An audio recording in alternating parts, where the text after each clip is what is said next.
विष्णू सहस्रनाम चिंतनमाला श्लोक 91 पर्यंत झाले आपले आणि 736 नामाचा अर्थ आपण एकेका नामाचा अर्थ बघितलेला आहे. आता श्लोक 92 बघूया. आधी श्लोक वाचते. सुवर्णवर्णो हेमांगो वरांगश्चंदनांगदी वीरहा विषमशून्यो घृताशीरचलश्चलः. क्रमाप्रमाणे 737 नाम आणि या श्लोकातलं पहिलं नाम सुवर्णवर्णः. ओम सुवर्णवर्णाय नमः. सुवर्णस्येव वर्णः अस्य इति सुवर्णवर्णः. सोन्यासारखा वर्ण असलेला श्रीनारायण म्हणून त्याचं एक नाम सुवर्णवर्ण असं ठेवलेलं आहे विष्णूचं नाम. श्रुती म्हणतात की हा सुवर्णवर्ण द्रष्ट्यास भासमान होतो. सर्वांच्या हृदयात हा विराजमान आहे, पण भक्तांच्या हृदयात आत्मस्वरूपाने तो विराजमान असतो आणि सर्व प्रकाशित करणारा सर्व साक्षी असतो. सुवर्णवर्णाचा साक्षात्कार झाल्यावर अर्थात सर्वांच्याच हृदयात तो आहेच आत्मरूपाने.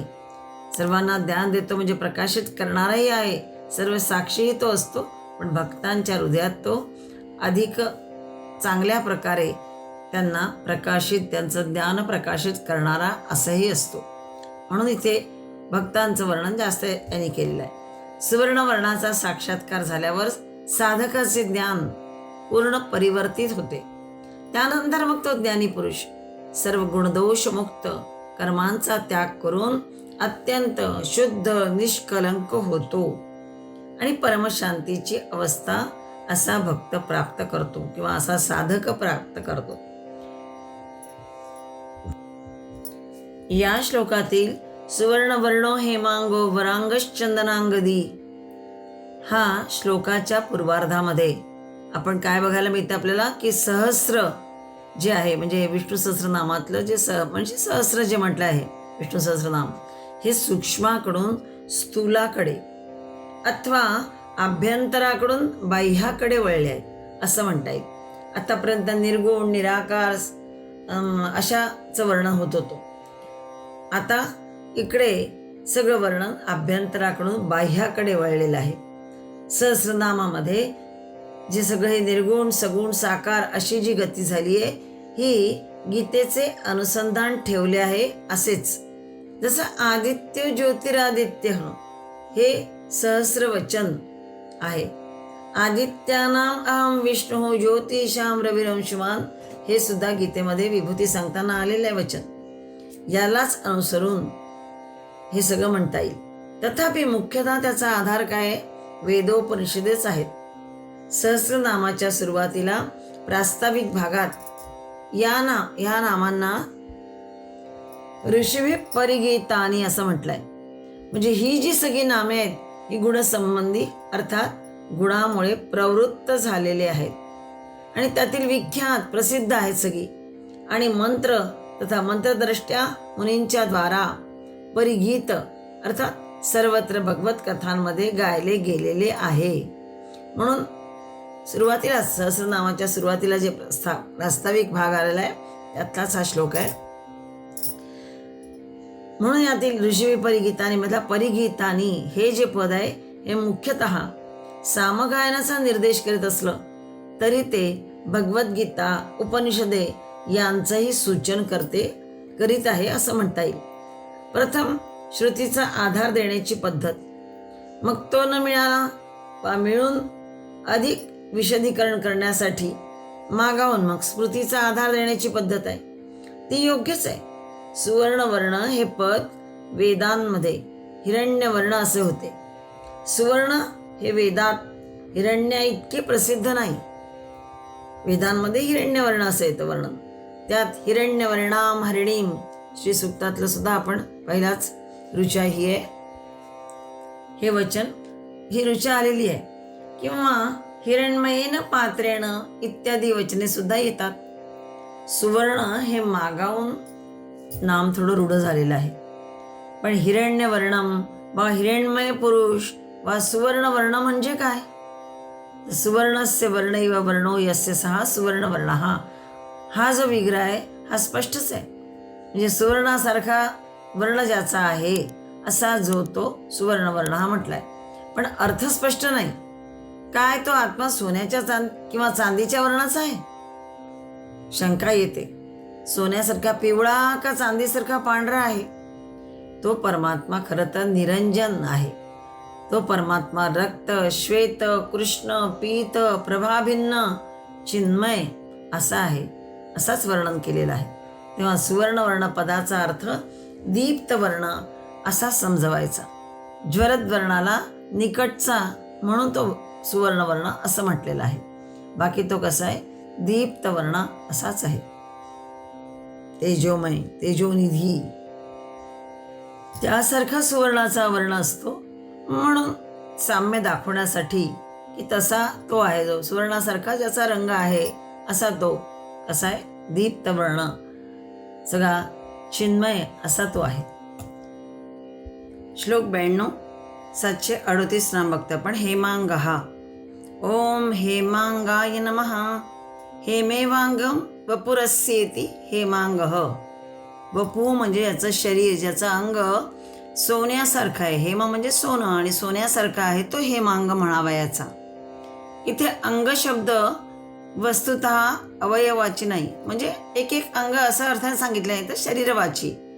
हेमेव अंगम वपू यस्य सह हेमांगः. हेमाप्रमाणे ज्याचं अंग आहे, शरीर आहे, असा तो हेमांग म्हणायचा. मराठीमध्ये अंग शब्द म्हणजे एकेका शरीरवाची असा घेतला जातो मराठीमध्ये. अंग धुणे, अंग ठणकणे, अंगी लागणे इत्यादी प्रयोगामध्ये तो शरीरवाची आहे. हे उघड आहे आणि तो संस्कृतातूनच आलेला आहे. अंगम गलितम पलितम मुंडम इत्यादी वचनातून सुद्धा तो आढळतो. आचार्याने तो तसा घेतलाही आहे. अंगम गलितम म्हणजे एका वृद्धाचं वर्णन केलेलं या ठिकाणी की अंग कसे गलित गात्र होत चालले, शक्तिहीन होत चालले आहेत. पलितम मुंडम, केस पांढरे झाले आहेत. दशविनंतु जातम तुंडम, तोंडातले दात निघून गेले आहेत. हातात काठी आली आहे, तरी पण वृद्धांची आशा मात्र जात नाही. आशा त्यांची वाढतच असते वृद्ध झाल्यानंतर सुद्धा. असा एक सुंदर तो एक आहे. म्हणून म्हटलेलं आहे की गोविंदम भजे, गोविंदम भजे, तू गोविंदाचं भजन कर असं पुन्हा पुन्हा आचार्याने सांगितले. त्या अंग शब्द जो वापर आहे तो त्या अर्थाने आहे.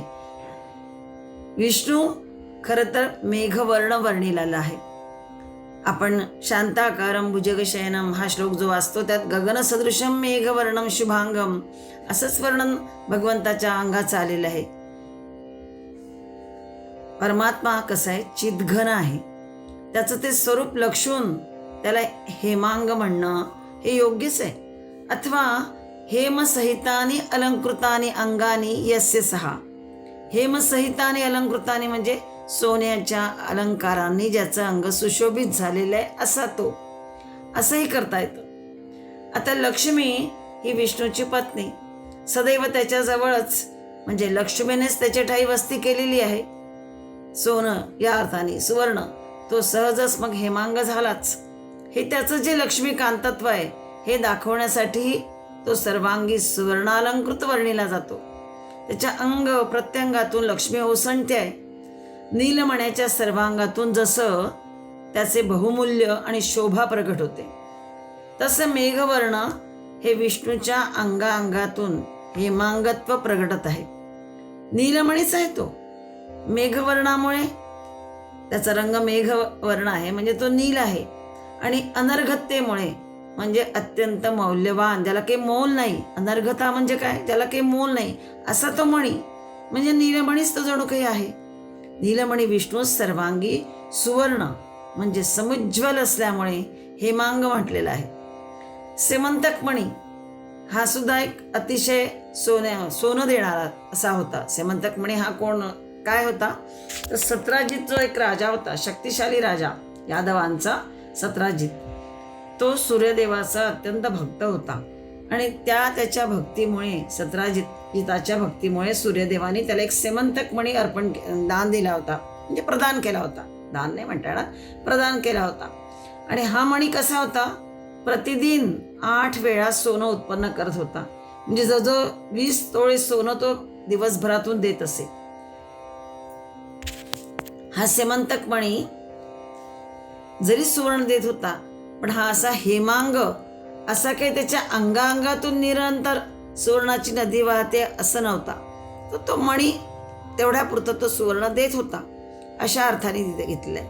पुढे या 17 याच्यावरची एक कथा पण आहे, सगळ्यांना माहीत असेल ती 17 जिताची आणि समंतकमणाची श्रीकृष्णांच्या बरोबरची कथा सगळी. त्यानंतर त्याचा अहंकारही दूर झाला आणि त्याने आपली कन्या सत्यभामा श्रीकृष्णाला दिली होती. त्याची पत्नी होती श्रीकृष्णाची सत्यभामा. हे सगळं ही कशी कथा आहेच. पण भगवंताला ते हेमांग म्हटलंय कारण त्यांच्या अंगांगातून निरंतर सुवर्णाची नदी जणू वाहते, अशा अर्थाने पण त्याला हेमांग म्हटलंय. हवं तितकं सुवर्ण लुटा किंवा लुटवा, सगळी किंमत आणि शोभा कशाला आहे तर त्या चेतनाला आहे. अगदी त्या अर्थाने जरी हेमांग तो नाही तरी तो खरोखरच सोन्यासारखाच असा आहे, अशा अर्थाने. म्हणजे सगळी किंमत शोभा त्या चेतनाला असते, मढ्याला नव्हे.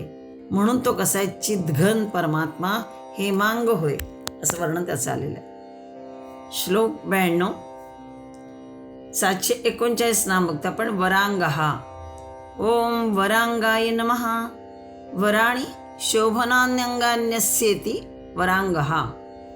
ज्याचे अवयव किंवा अंग सौंदर्यामध्ये, शोभनानी अंगानी म्हटलेलं आहे, सौंदर्यामध्ये आणि सामर्थ्यामध्ये अत्यंत श्रेष्ठ आहे असा तो वरांग. 2 शब्द आहेत, वर आणि अंग. वर शब्दाचा अर्थ आहे श्रेष्ठ, एक अर्थ आहे वराचा श्रेष्ठ असा, आणि दुसरा अर्थ आहे मनोहारी, उत्तम, सरस, उजवा. याच्यापेक्षा हा सरस आहे म्हणजे वर आहे असा म्हणतो आपण, अशा अर्थाने.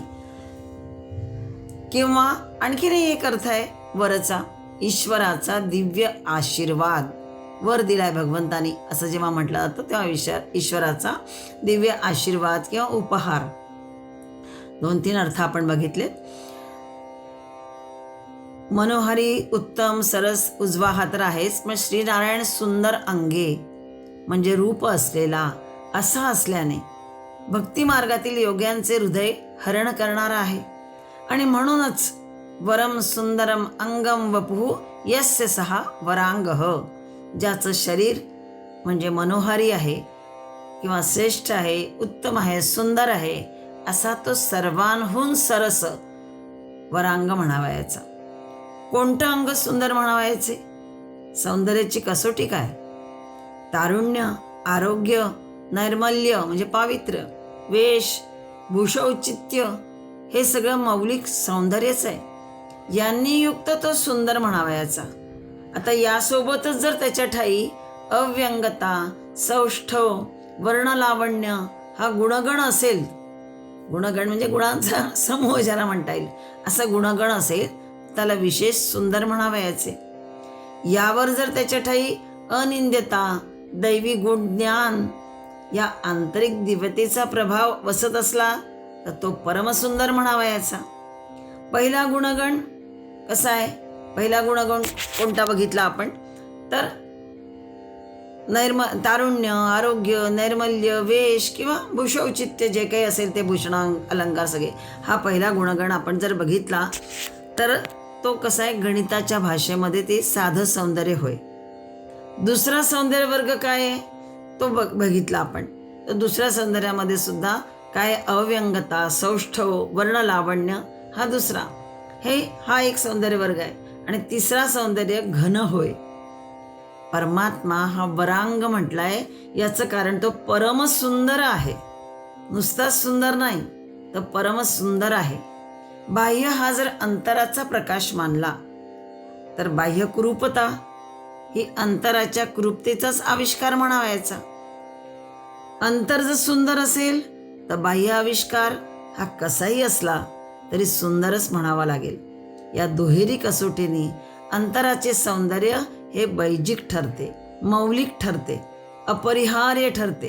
आणि या जगत वैचित्र्यात निर्णायक तारक तत्व तेच आहे. बाह्य सौंदर्य खरं तर भ्रामकच होय, पण अंतर सौंदर्य खरं महत्वाचं. राक्षस नाना रूपे धारण करीत आणि फसवीत, पण मरताना त्यांचं खरं हिडीचं रूप प्रगट होईल याची कारण त्यांची ती माया म्हणावायची. इतकं सुंदर रूप घ्यायच्या पुतना काय किंवा वेगवेगळे रूपं घेऊन आलेले ना, शूर्पणखा वगैरे किंवा इतरही राक्षस अनेक रूपं धारण केलेली आहेत त्यांनी. पण मरताना जेव्हा श्रीरामांच्या बाणांनी ते गेल्या, श्रीकृष्णाने पुतणीचा वध केला, तेव्हा त्यांचं हिडीस रूप प्रगट झालं. म्हणजे ती त्यांची माया होती. जग हेही सुद्धा असंच माईक आहे. त्यातील सगळं सौंदर्य हे खरं तर भ्रामक आहे. दिसतं खरं काही काही गोष्टी सौंदर्य अतिशय सुंदर वाटतात, परमसुंदरही वाटतात कधी कधी तर, पण ते सगळं भ्रामक आहे, ते खरं नाही आहे. जे खरं नाही त्याला सुंदर तरी म्हणण्यात काय अर्थ आहे, पण आपण म्हणतो त्याला सुंदर. त्याचं ते हिडीसपण म्हणजे त्याचं अनित्यत्व जे आहे ते आहे. कारण हे सगळं जग आहे, विश्व आहे, ते नित्य नाही आहे. म्हणून त्याला म्हटलं आहे की अनित्यत्व हे त्याचं खरं हे रूप आहे. आणि त्यामुळे ते असुखत्व पण आहे. सुख देणारच असेल असं नव्हे. शेवटी प्रगट झाल्याशिवाय राहत नाही ते. कारण त्याचं जे हिडीसपण असेल किंवा असुखत्व असेल हे प्रगट केव्हा ना केव्हा होणारच. अनित्यत्व हे प्रगट होणारच. मग त्याचं आकर्षण कोणाला वाटेल? शेणामातीच्या बनवलेल्या चित्रीव फळाने कोणाच्या तोंडाला पाणी सुटेल का?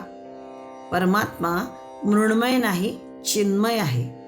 त्यामुळे त्याला वरांग म्हटलेलं आहे.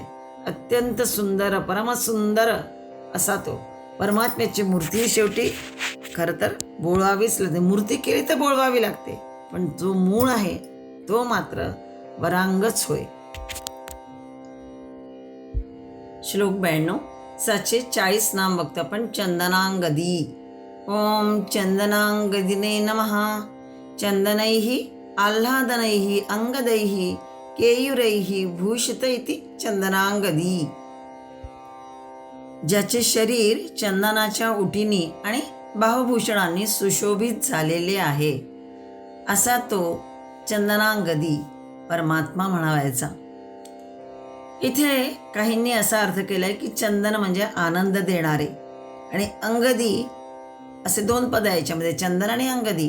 चंदनचा अर्थ आहे आनंद देणारे आणि अंगदी म्हणजे बाहुभूषणे. दोन्ही पद एकत्र करून केलेला अर्थ आहे की ज्याची बाहुभूषणे अत्यंत आकर्षक आहेत असा तो चंदनांगदी किंवा आनंद देणारी आहेत. आणि दुसरा अर्थ तर आहेच चंदन चर्चित. अंगदचा बाजूबंद, केयूर असा अर्थ केल्यामुळे परमात्मा भगवान विष्णू हा चंदनांगदी म्हटला आहे. सुवर्णवर्णो हेमांगो वरांगश्चंदनांगदी या श्लोकाचा जो हा पूर्वार्ध आहे हा एखाद्या सुखवस्तू, संपन्न, विलासी गृहस्थाचं चित्र डोळ्यासमोर उभे करणारा आहे. शरीराची कांती सुवर्ण गौर म्हणून सुवर्णवर्ण म्हटलेला आहे. हेमांग म्हणजे सर्व अंग सुरेख आहेत, सुवर्णालंकार अंगकांतीला आणि शरीर सौष्ठवाला खुलवीत आहेत.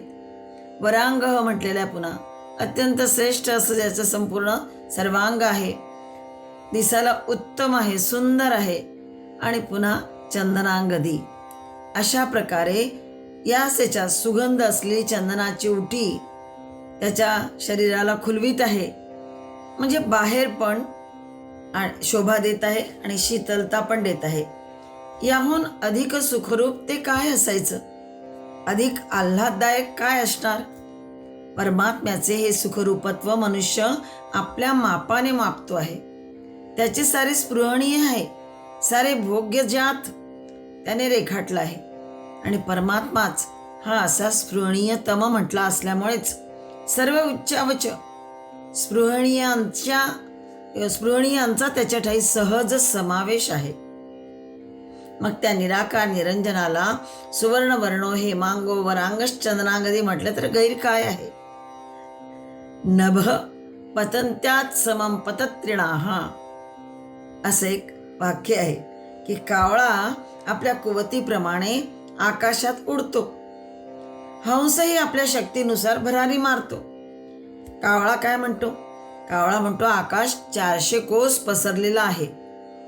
आणि हंस म्हणतो अरे खुळा आहेस का, ते तर 4000 कोस पसरलेलं आहे. हे माप आकाशाचे नाही आहे, हंस काकांच्या अनुमान शक्तीचे आहे.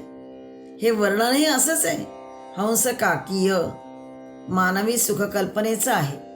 जोवर जीव देहबद्ध आहे तोवर त्याने कितीही उंच उडी मारली जीवानी तरी त्याची उड्डाणभूमी काय असणार आहे? देहच असणार आहे, हे नाकारता येणार नाही. अनुभवाचे साधनच देहेंद्रिय असल्यामुळे आपले जे इंद्रिय आहेत, ज्ञानेंद्रिय आहेत, हे देहेंद्रिय आहेत, हे आपल्या अनुभवाचे साधन आहेत. त्यांच्याच भाषेत त्याला आपल्या अत्युच्च आकांक्षाचे आणि अनुभवाचे वर्णन करणं भाग आहे. परंतु हे जरी खरे असले तरी त्याच्या योगे तो परमात्मा व्यक्त आहे, सगुण आहे, साकार आहे, साहंकार आहे असे म्हणता यावेच नाही. चंदनाची उटी लावण्याचे सोपस्कार तो घेतो असली भ्रांती होऊ नये. पण पूजा करताना हे प्रकार आपण करतो. ती मूर्ती कशी असते? मृत्तिकेची असते, कदाचित रजताची असते, कधी कधी पंचधातूंची असते. त्या मूर्तीला आपण चंदनाची उटी लावतो, सोपस्कार करतो. सगुणोपासना करताना फक्त हे उपासनेसाठी असतं, हे रहस्य विसरता कामा नये. म्हणून समर्थ म्हणतात, सगुणी भजे लेश नाही भ्रमाचा, जगी धन्य तो दास सर्वोत्तमाचा. तुकाराम, ज्ञानेशादी इतर संतांप्रमाणे समर्थांनीही या सगुणोपासनेचा निष्ठेने पुरस्कार केला आहे. पण असं असलं तरी ब्रह्म आपल्या मूळ रूपात केवळ निर्गुणच आहे, याविषयी संतांच्या अंतःकरणात कोणताही संदेह नसतो.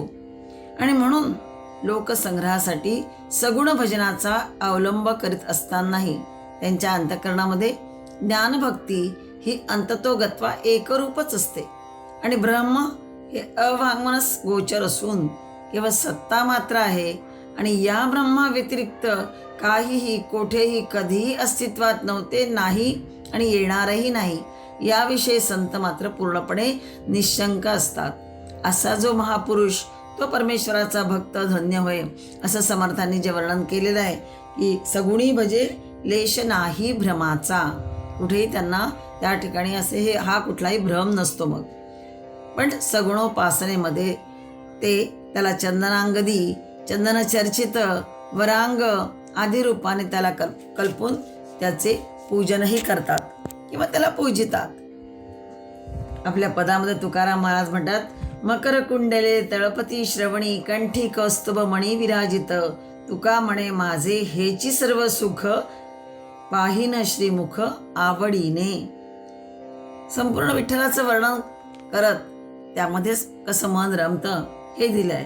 किंवा सिंदूर चर्चित धवळे अंग, चंदन उटी खुलवी रंग, बघता मानस होते दंग, जीव जडला चरणी तुझिया, गजानना श्री गणराया. हे पद आपण जेव्हा ऐकतो तेव्हा या सगळ्या परब्रह्माची, परमेश्वराची ही सगळी उपासनेतून केलेलं हे सगळं वर्णन आहे. आणि त्यामध्ये संत रमतात, त्यामध्ये भक्त रमतात, कारण या उपासनेनेच मनाला एक शांती मिळत असते. म्हणून ते जे सांगितलेलं आहे, चंदन चर्चित, भावभूषणे असलेला, सुंदर केयूर हे केलेला, बाजूबंद त्याचे असलेला, अशा प्रकारचं जे वर्णन केलेलं जातं परमेश्वराचं, परमात्म्याचं, ते सगुण उपासना करण्यासाठी केलेलं असतं. बाकी ते निर्गुण आहे, निर्विकार आहे, अनिर्वचनीय आहे आणि वाङ्मनस गोचर आहे, हे सगळं जाणतात संत. पण तरीही सगळ्यांसाठी, सगुणोपासनेसाठी म्हणून याचा ते अवलंब करत असतात. म्हणूनच जणू काही चंदनांगदी असं भगवंताचं नाम देऊन तो कसा आहे असं वर्णन इथे भीष्माचार्यांनी केलेलं आहे या नामातून, किंवा व्यासांनीही त्याला एक नाम देऊन त्याचं त्या वर्णन केलेलं आहे. श्लोक 92, 741 नाम बघतो आपण. वीरहा. ओम वीरघ्ने नमः. धर्मत्राणाय वीरान असुरमुख्यान हंतीति वीरहा. या आधी सुद्धा हे वीरहा नाम येऊन गेलेलं आहे. पुन्हा एकदा आपण यातला आणखीन एक वेगळा अर्थ बघू. धर्मत्राणाय, धर्माचं रक्षण करण्यासाठी, असुरमुख्यान म्हणजे शत्रुपक्षातील वीरांचा, हंती इति नाश करणारा तो वीरहा म्हटलेला आहे. उन्मत्ताचा नाश करणारा हा वीरहा, हाचा अर्थ आहे नाश करणारा. हा हे क्रियापदाचं मूळ रूप आहे. आणि हा हंती किंवा हा जहाती, दोन्ही तिन्ही रूपाने ते केला जातो. जहातीचा अर्थ आहे टाकून देणे, सोडून देणे. इथे हंती म्हणजे मारणे, नाश करणे या अर्थाने. आता शंका येते की वीराची हत्या करणारा हे असं नाम कसं? आता हे बघितलं आपण की उन्मत्तांचा नाश करणारा, शत्रुपक्षातील वीरांचा नाश करणारा, पण तरीही भगवंताचं हे नाम कसं काय वीरहा? म्हणजे एकट दुकट वीराची हत्या करणारा असा इथे अर्थ नाही आहे. तो सर्वच वीरांनाही वीरगती देणारा आहे. नुसतं शत्रुपक्षातील वीरांचा नाश करणारा किंवा एकट्या दुकड्या रावण, कंस इत्यादी अनेक जे होते पूर्वी त्यांचा नाश करणारा असं नाही आहे. म्हणजे एकट दुकट वीराची हत्या करणारा नाही, तर सर्वच वीरांना वीरगती देणारा आहे. म्हणून तो वीर हा असाही अर्थ केला जातो. जगामध्ये जी महायुद्धे होतात ती कालरूप परमात्म्याच्या प्रेरणेनेच होत असतात. ते ईश्वरी सूत्र सामान्य माणसाच्या लक्षात येत नाही. त्यामुळेच तो या महायुद्धांची कारणे राजे लोकांचा लोभ, स्पर्धा इत्यादी म्हणतो की ह्या राजे लोकांचा लोभ होता, स्पर्धा होती, म्हणून असे मोठे मोठे महायुद्ध झालेले आहेत. परंतु त्या लोभ द्रोहादी गुणांचा प्रकोप राजे लोकांच्या ठाई घडवून आणणारा सुद्धा कोण आहे? तर तो कालच आहे, म्हणजे तो परमात्माच होय. आणि म्हणून तो वीरहा म्हटलेला आहे. गीतेमध्ये भगवान स्पष्टच म्हणतात, कालोस्मि लोकक्षयकृत प्रवृद्धो लोकान समाहर्तुमेह प्रवृत्तः ऋते पित्वा न भविष्यन्ति सर्वे येव स्थिताः प्रत्यनीकेषु योधाः.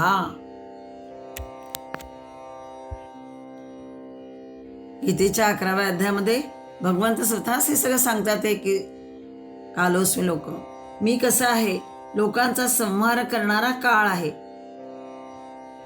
पुन्हा हा काळ आजचा नसून जुना पुराणाच आहे. सर्व लोकांचा संहार करण्यासाठी मी ते प्रगट झालेलो आहे. शत्रूच्या सैन्यात उभे असलेले जे योद्धे ते सर्व तू युद्ध केल्या वाचूनही मृत्युमुखी पडणारच आहेत. पण आता तुला सज्ज होऊन निमित्त मात्र व्हायचं आहे. मयै वैते निहता पूर्वमेव, पण निमित्त मात्रम भवसव्य साचीन. तुला आता निमित्त मात्र व्हायचं आहे. निमित्त मात्र. सृष्टीची उत्पत्ती, स्थिती, संहार तीनही कर्म परमेश्वरच करतो. म्हणून परमेश्वराचं स्वरूप या तिहीतून कोणत्याही एका कार्यात व्यग्र झाले आहे असे दाखवता येईल. पण त्यावेळी कुरुक्षेत्रावर भयंकर संहार होणार असल्यामुळे तद्दर्शक म्हणून श्रीकृष्णाने आपल्या योगमायेने आपले संहारकारक स्वरूपच अर्जुनाला दाखवले. पण अर्जुनाने घाबरून भान गेल्याने त्यालाच उलट तू कोण आहे, इथे कोणत्या उद्देशाने प्रगट झालायस असा प्रश्न विचारला होता. तेव्हा जगाचा संहार करणारा मी काळ आहे. काल अस्मी लोकक्षय प्रवृद्धो लोकान समाहर्तुम इह प्रवृत्ताः.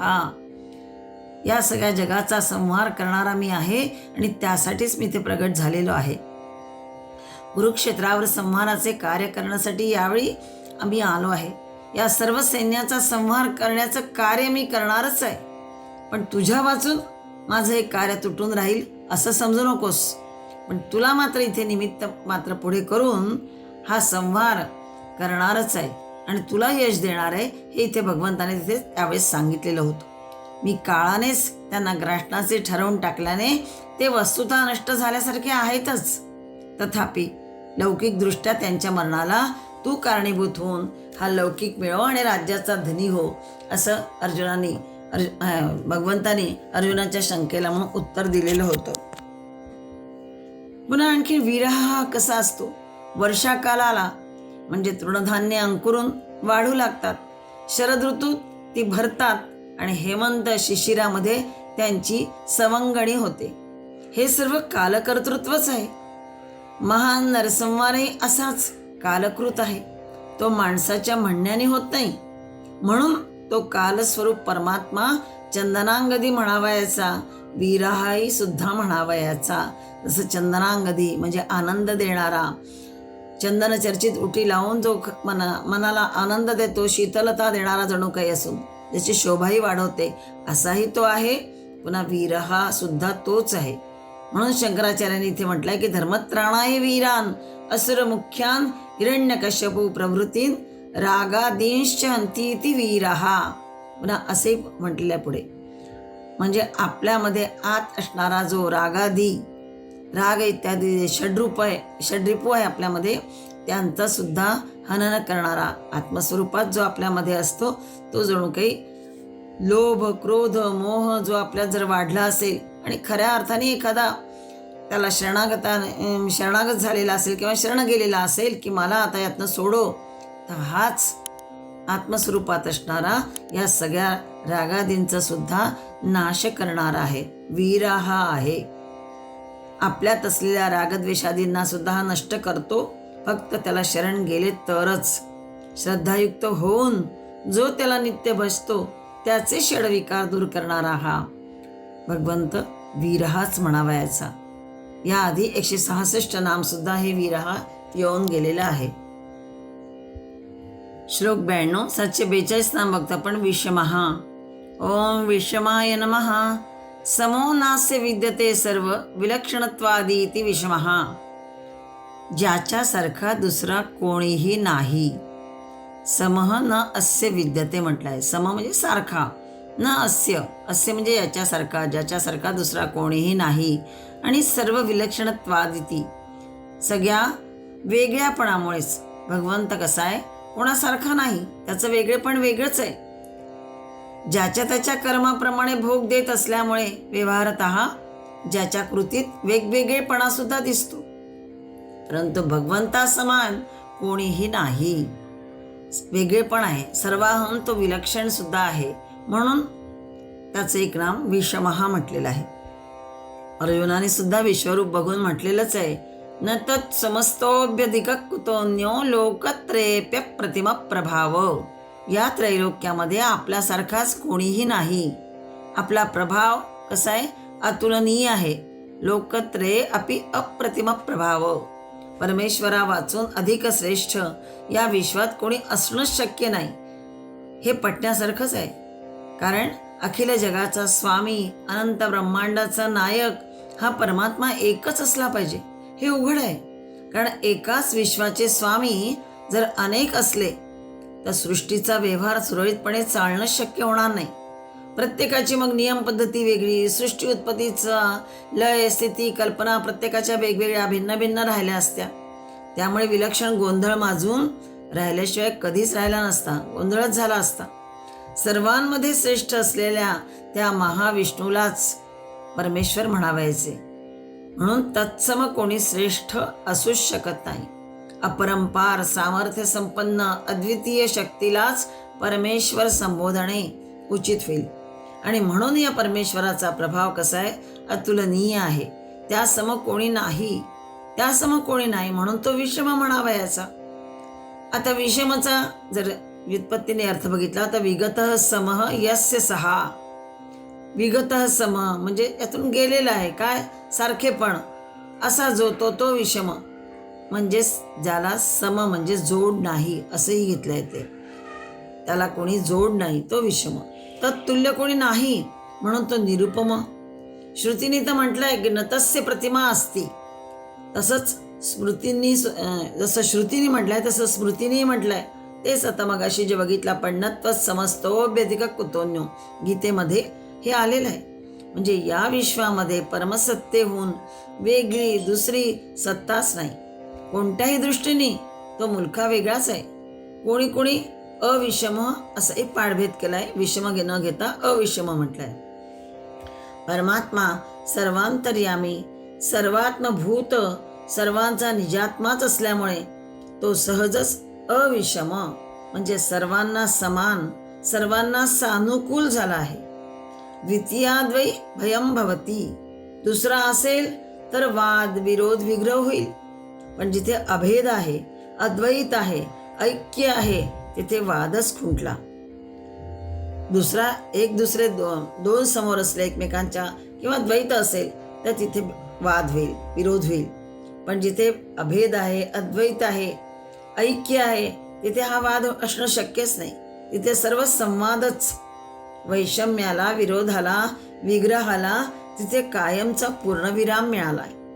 परमात्मा हा समदृक आहे. तो सर्वत्र एकत्व म्हणजे आत्मत्व पाहतो. तसाच तो विषमदृक, विषमलोचनही आहे.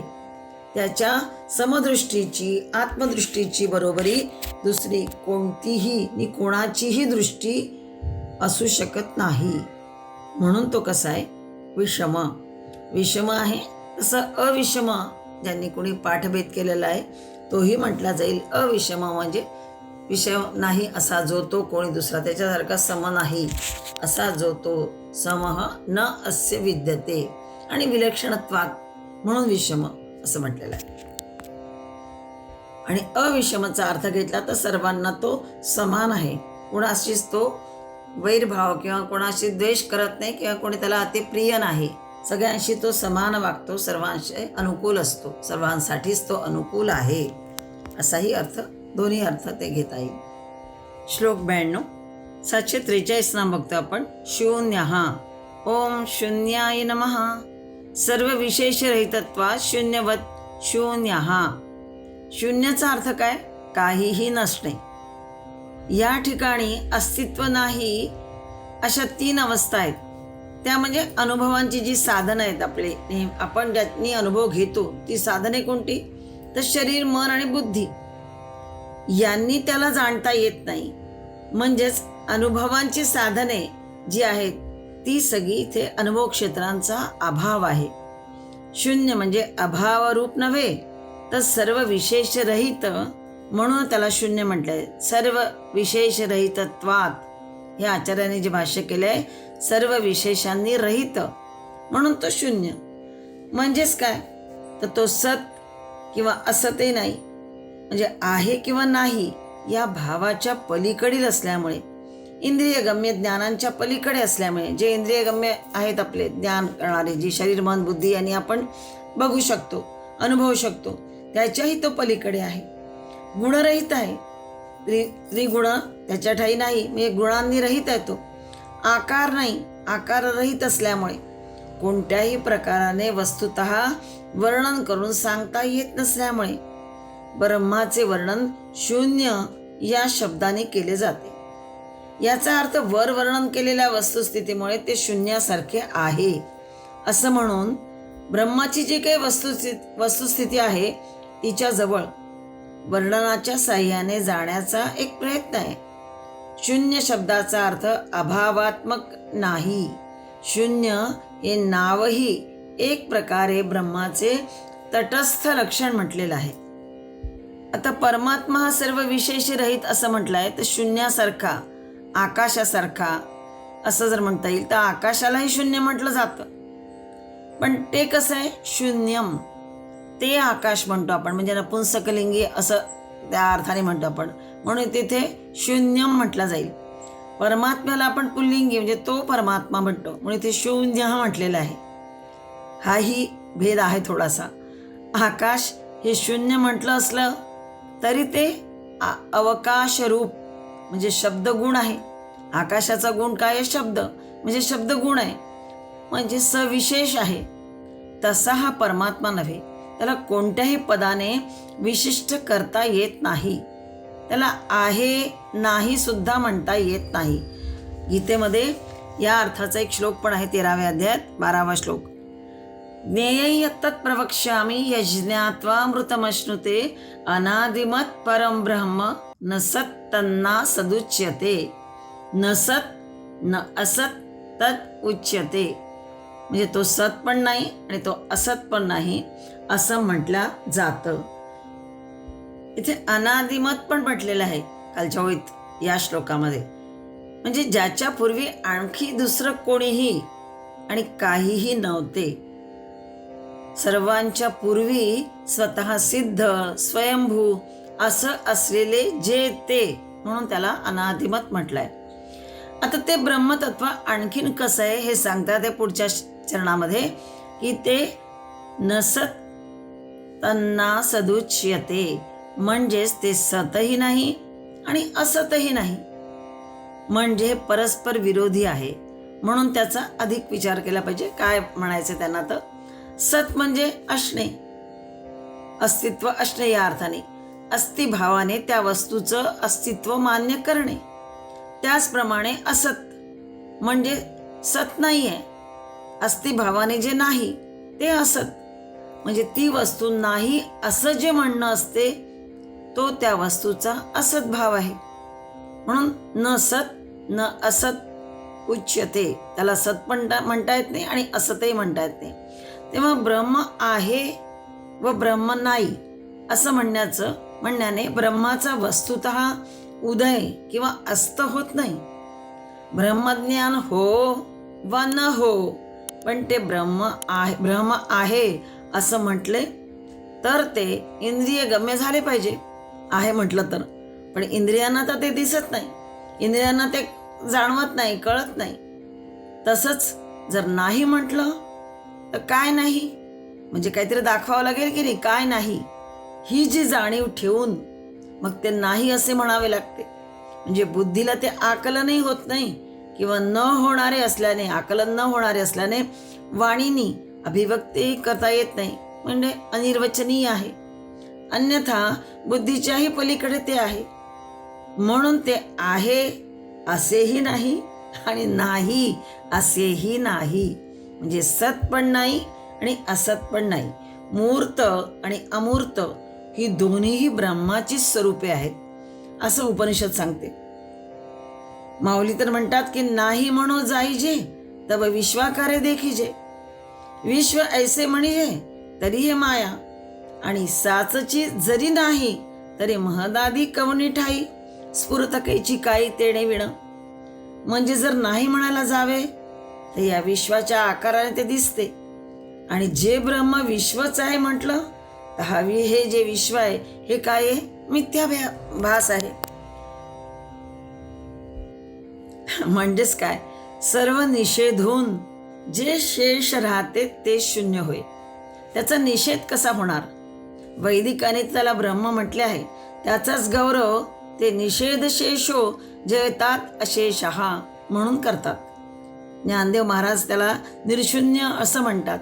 तो निर्शून्य, निरुपम, निर्वाण असं त्याचं वर्णन करून त्याची ती निर्शून्यता, तो पदपिंडा अतितू भवभाव विरहितू, तो पदपिंडा अतितू भवभाव विरहितू बाप रखमा देवीवरू हृदयात रया या शब्दात विशद करतात. तो शून्य म्हटलेला परमात्मा निर्शून्य आहे, कारण तो हृदयात विराजमान आहे. तो आत्मप्रत्यय सार आहे, आणि आत्मप्रत्ययाचा निषेध कोण कसा करेल? जो करील तोही तोच आहे. आपल्या ठाई जे असणार आहे, जे आत्मप्रत्यय आपल्याला येतो, त्याचा निषेध करता येणार नाही. म्हणजे तो कसा आहे? शून्य पण आहे, पुन्हा निर्शून्य पण आहे, निरुपम पण आहे, असं सगळ्या प्रकारचं वर्णन केलं आहे. काहीच सांगता येण्यासारखं नाही, सर्व विशेष रहित असा तो आहे. आणि म्हणून याला इथे सर्व निषेधून जे शेष राहते ते शून्य, म्हणून परमात्म्याचं एक नाव शून्य असं म्हटलेलं आहे.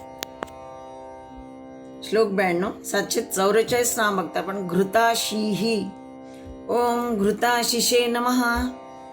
घृता विगलिता आशिष प्रार्थना असेती घृताशीही. ज्याच्या आशा आकांक्षा घृताप्रमाणे वितळून गेलेल्या आहेत किंवा निष्काम असा जो झालेला आहे तो घृताशी म्हटलेला आहे. घृतचा अर्थ आहे तूप, आणि त्याला जोडलेला शब्द आहे आशी.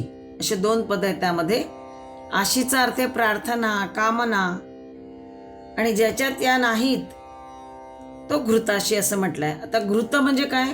तर ओज, तेज वाढवणारे, बुद्धिवर्धक, पुष्टीवर्धक असं हे तूप ज्याला म्हणतात. आणि तूप उष्णतेने वितळते. त्याप्रमाणे ज्याच्या आशा आकांक्षा वितळून जाऊन जो निष्काम झाला आहे तो घृताशी म्हणावयाचा. सामान्य जीवाला काम, कर्म आणि वासना यांच्या चक्रात सापडावे लागते. मी अमुक वर्णाचा, माझ्याजवळ अमुक गुण, मी अमुक कर्माचा, अमुक पुरुष असा अभिमान बाळगून मनुष्य काही संकल्प करतो, त्यांच्या सिद्धीसाठी कर्मे करतो, आणि त्या कर्मांच्या फळाची वासना धरतो सामान्य जीव. आणि मग अशा प्रकारे इहलोकी आयुष्य संपवून परलोकी प्रस्थान करतो. तिथून मरणसमयीच्या वासनेनुसार इहलोकी परत जन्म घेतो, आणि परत संकल्प, कर्म आणि तत्फल वासना कर्मे करत जातो. संकल्प कर्मे आणि मग तत्फल वासना यांच्या प्रवाहात सामान्य जीव सापडून संसरत राहतो. हे सर्व अविद्याकृत संसरण अविद्या निवृत्ती होईपर्यंत थांबू शकत नाही. अविद्या म्हणजे अज्ञान या अर्थाने, म्हणजे अविद्या निवृत्ती होईपर्यंत हे सगळं थांबू शकत नाही. ही जी अविद्या निवृत्ती ही केवळ ब्रह्मविद्येने, अध्यात्मविद्येनेच होऊ शकते. त्याशिवाय हे अज्ञान दूर होऊ शकत नाही. या अध्यात्मविद्येचा परमगुरु कोण? तर तो परमात्मा आहे. अर्थातच तो संसारातून मुक्त आहे आणि म्हणूनच तो कसा आहे? आशा आकांक्षा रहित असणारा, आशी, कुठल्याही आकांक्षा कामना वासना ज्याला नाही आहे असा तो घृताशी. लोणी किंवा तूप जसं अग्निसंपर्काने विरघळून लागते, तसे आत्मज्ञानाच्या आचे पुढे काम संकल्प टिकत नाहीत. ते सुटूच लागतात, पातळ होऊन गळून जातात. ज्याची ममता अहंता गेली आणि ज्याने आपले गुणातीत सच्चित सुखस्वरूप ओळखले आहे, त्या पूर्णकाम पुरुषाला कोणतीच कामना, कोणती आशी चिटकू शकेल नाही, होऊ शकणारच नाही. असे जे पूर्णकाम पुरुष असतात त्यांना कोणत्याही कामना नसतात, कुठल्याही आशा नसतात. ते कसे असतात? पूर्ण काम असतात. त्यांच्या सर्वच आशी घृत झाल्या, विरघळून गेलेल्या असतात. कोणत्याही वासनेचा चिकटा किंवा गंध त्याला उरलेला नसतो. आणि पूर्ण कामाच्या बाबतीत जर हे असं घडू शकतं, तर मग तो तर कसा आहे?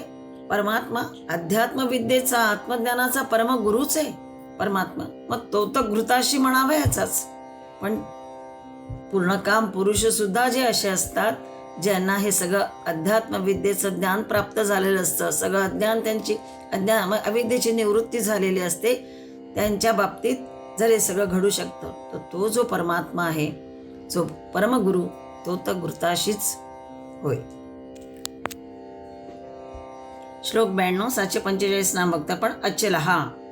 ओम अचलाय नमः. न स्वरूपान्न सामर्थ्यान्न च ज्ञानाधिकात गुणात चलनम विद्यते अस्येति अचलः. स्वरूप, सामर्थ्य किंवा ज्ञान, ऐश्वर्य आदी धर्म यांच्यापासून जो कधीही विचलित होत नाही, तो अचल म्हटलेला आहे. स्थिर, न हलणारा असा तो कोण? तर तो परमात्मा होय. म्हणून त्याचं एक नाम अचल म्हटलंय. तो आपल्या स्थानापासून कधीही पतित होत नाही. भगवंताला सुद्धा अवतार रूपात जेव्हा श्रीकृष्ण अवतारात जे आले तेव्हा अच्युत म्हटलं गेलेलं आहे. च्युत म्हणजे ढळणारा, इथून ढळतो नेहमी, पण अ लागलाय नकारार्थी, कधीही न ढळणारा, आपल्या स्थानापासून स्थिर अचल राहणारा अच्युत, हे नाम भगवंताचं त्याच अर्थाने आहे. त्यामुळेच आपल्या शाश्वत स्वरूपापासून जो कधीही हलत नाही असा तो अचल. दुसरा अर्थ होईल तो परमात्मा सर्वव्यापी असल्याने त्याला हलण्यास कुठेच मोकळा अवकाश नाही. सर्वत्र सर्व वेळी तो उपस्थित आहे. पुन्हा जो चळत नाही तो अचल म्हटला जातो. चळत नाही म्हणजे आता पर्वतही चळत नाही म्हणून तो अचल म्हटला जातो. मग पर्वतने परमात्मा एकच झाले म्हणायचे का? नाही. पर्वत चळत नाही. नदी, नद, वन, उपवन यांच्या तुलनेने होय तो. कारण नदी नद यांचा प्रवाह असतो, पण पर्वत ढळत नाही, म्हणजे चळत नाही, इकडे तिकडे होत नाही, स्थिर राहतो. यांच्या तुलनेने तो अचल. नदीचा प्रवाह इकडचा तिकडे होतो, वन तोडले जाऊन इकडचे तिकडे सरकते, परंतु पर्वत जिथला तिथे राहतो, म्हणून त्याला अचल म्हटलं जातं. परंतु तोही सुद्धा पर्वत भूकंपाने चळतो. प्रलयात कुलाचल ही नुसते चळतच नाही तर नाहीसेही होतात प्रलय झाला की. म्हणून त्यांचं अचलपण हे नावाचेच आहे फक्त, अचलपण. परमात्मा जो अचल आहे तो तसा सापेक्ष अचल नाही, तो स्वभावतःच अचल आहे. तो आपला स्वभाव सोडू शकत नाही. जे जे व्यक्त ते क्षर चल आहे. जे दिसतंय व्यक्त आहे ते सगळं क्षर आहे, नाशवंत आहे. चल म्हणजे चलणारे आहेत, स्थिर नाही एका ठिकाणी, केव्हा ना केव्हा तरी ते हे होणारच. तो मात्र अव्यक्त आणि अक्षर आहे परमात्मा, आणि म्हणून तो अचल म्हटला आहे. व्यक्त मात्र षड्भावग्रस्त आहे. जो व्यक्त असतो त्याच्यात षड्भाव असतात. कोणते कोणते? तर जायते, अस्ति, वर्धते, विपरिणमते, अपक्षीयते, म्रियते. हे जे षड्भाव आहे हे जे क्षर असतात किंवा व्यक्त असतात त्यांच्यात असतात.